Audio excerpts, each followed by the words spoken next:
In Consiglio dei Ministri ho chiesto un impegno preciso e tempi celeri per la firma dell'intesa con il Veneto. Il Premier Conte ha garantito personalmente, questo è un segnale chiaro dell'importanza che questa partita ha per il governo. Ora ricomincia il mio pressing e dobbiamo dare presto una risposta concreta alle legittime istanze di Veneto, Lombardia ed Emilia Romagna. Così il Ministro per gli Affari Regionali Erika Stefani dopo il Consiglio dei Ministri di ieri, dove l'esponente leghista ha portato sul tavolo la bozza dell'intesa sull'autonomia. Il Ministro ha voluto accelerare i tempi dopo che il Vice Premier Salvini aveva parlato del documento in Consiglio dei Ministri entro l'autunno. Il Ministro Stefani è stata strepitosa e lo è anche perché ha presentato il progetto del Veneto già il 2 ottobre.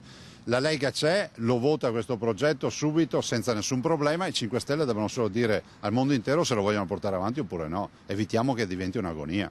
Rassicurazioni e l'impegno del Premier Conte, anche se al momento manca una data certa. Ma il governatore Zaia non crede che vi sia il rischio di un nulla di fatto e di un passo indietro degli esponenti del Movimento 5 Stelle. I 5 Stelle hanno sostenuto il referendum in Veneto, hanno ammesso nel contratto di governo l'autonomia e l'ha messa anche nel DEF. Si cita sempre il contratto di governo, guarda caso qui c'è scritto autonomia. Positive anche le dichiarazioni del sottosegretario Stefano Buffagni, esponente dei 5 Stelle. Io sono concorde con Salvini, credo che ci sia la possibilità di avere una preintesa in tempi ragionevoli.